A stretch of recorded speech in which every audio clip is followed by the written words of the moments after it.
Hello and welcome to a SmurP video. Today we're looking at Doctor Who, the collection, Season 19 Standard Edition, which has 8 discs in the set. I guess the difference between this and the limited edition is the Doctor Who section on this can all be pulled away. You're also stuck with the Blu-ray thing, so you don't get that full Peter Davis appreciation as a whole from Lee Biden's beautiful artwork. Side is like so, which is probably one of the important things because this is the most you see. I like seeing this on the side. I can probably overlook the Blu-ray disc, but I think the frustrating thing as a collector is and this is advertisement, by the way, this little section is, we know it's Blu-ray disc. We know that when we buy it because it's only on Blu-ray. This set hasn't been released on just standard DVD. It has only been on Blu-ray. So in my mind, it's not needed. But they have to do these things. Even the little code there as well on the side. You know, why is that not just put down in the damn corner? Absolutely ridiculous. So, I've generally watched all the extras from this. I haven't watched all the episodes yet on my to-do list.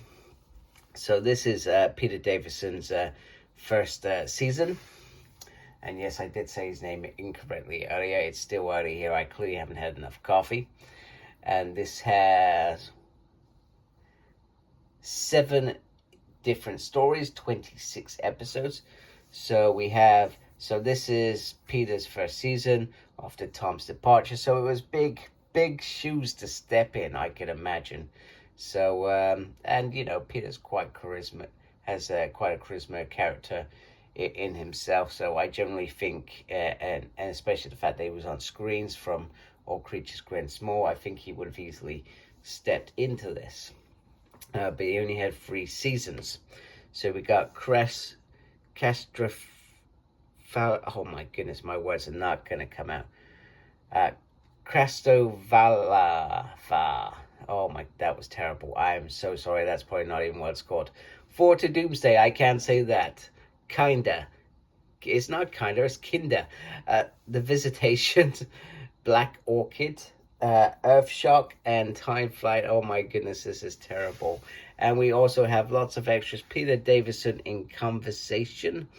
5 new making of documentaries for 5 of the episodes. Behind the Sofa, which I thoroughly always enjoy.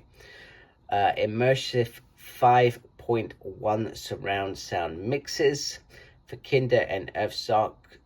Exclusive extended episode for Black Orchid Part 1. Extensive studio recording tapes, so that's the raw footage. Optional updated special effects for Castrovalva. Oh my goodness, that word is not coming out. Do you know what? I really need just to put this on so I can hear somebody else saying it so I can say it properly.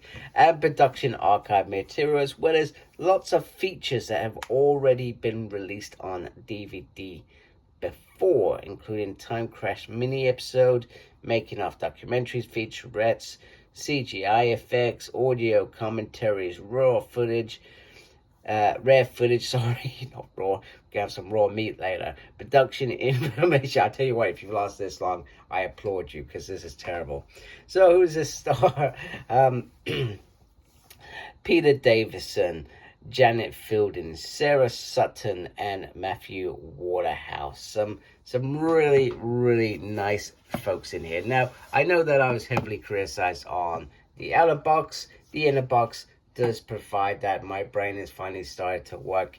And I remember inside the box, you have this. Now, the thing, once again, you have the Blu-ray bit all the way around. You know, which, you know, it's plastic. I don't necessarily mind, but you know, I'm just being really picky this morning, maybe. Maybe it's because I'm back to work today after bank holiday, and it's Tuesday. And there we go. Nice on the back. Right, so let me just shove my camera over like that. If I can. There we go. And then we will open this like so.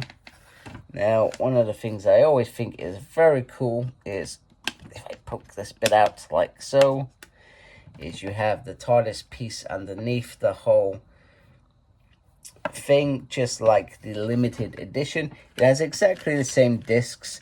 That is a given. It has exactly the same features and episodes on there. There is nothing different there at all. And season 19, if you do decide to collect the limited editions instead of the standard, is probably one of the most expensive and probably one of the most difficult to get.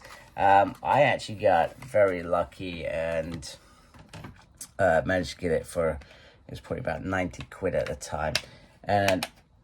But the gentleman that sent it to me, he sent it in a box. Not a box, it was sort of cardboard wrapped around it, that I was dreading opening it, because I thought, that's messed, that's buggered inside, I know that. And I got very fortunate that actually when I got it out, actually it was still in good condition and there was no damage. I felt very very fortunate in that, because, you know, when you spend that amount of money, all right, it was probably I probably got very lucky in my deal, but you still expect these things to come in perfect things, because as a collector we want them to look, you know, the way that we've purchased it. Now, you know, I've bought limited editions and made the fatal mistake that I haven't had a proper look and there was already damage that I have to deal with, and just say, well, okay, it is what it is. So you do have the booklet inside. Now, unlike the limited edition, this is where you will find you are limited on information, because that has all production, setup, everything. This just tells you what's on each disc, and that is pretty much it, which is fine, you know, and I understand it, because I guess you've got to try and ensure that you can fit this in there quite nicely without affecting the box and making the box any bigger than what it is. So from my perspective, it works. And I've been buying the standard editions for a little while, and the reason I've been buying them is because they don't actually take up much of the room compared to limited. Limited ones are gorgeous, and if you're buying them, you know, at some point you could be very well off if you decide to sell that set as a whole or, you know, individually. But from my perspective, space is I have a lot of books, so I don't necessarily have the space. So I've had to say, get the slimline ones, but that doesn't mean I'm not gonna review any new limited sets. I will do that, trust me. That's gonna happen every single time, because it's going to take a long time, but it's usually about 2 years after that you start getting the standard releases, which isn't, you know, I don't think that's a bad turnaround, you know, in all fairness. And if you want to wait, you could just buy the limited and then just swap it over when the standards come in. But yeah, this is a really nice set, nice and simple. Very happy to have it in my collection.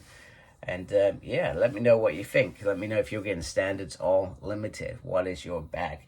The other thing is obviously price point. This is probably about 10-15 quid cheaper. Now, if you've been buying limited editions when they're first released, you're quite set in my mind. But unlike me, I started collecting late last year. It was just a flurry of Doctor Who classic madness, where I really wanted them. I really wanted to grab these sets. They looked absolutely stunning. You know, I thought I'm gonna watch classic Who, because they were obviously all released on BBC iPlayer. Apart from that first story, I thought it was time that I just did it. Just watched the classic Who. So there we go. That's me in a nutshell. I probably yapped a little bit more than I intended to. So anyway, I hope you like my video, even with my bad pronunciations. Please do support me by subscribing. Thank you for taking the time to watch this video. I do really appreciate it. Thank you to everybody that's subscribed to my channel already. Make sure you look after yourself. And as always, embrace geekiness. Take care. Goodbye.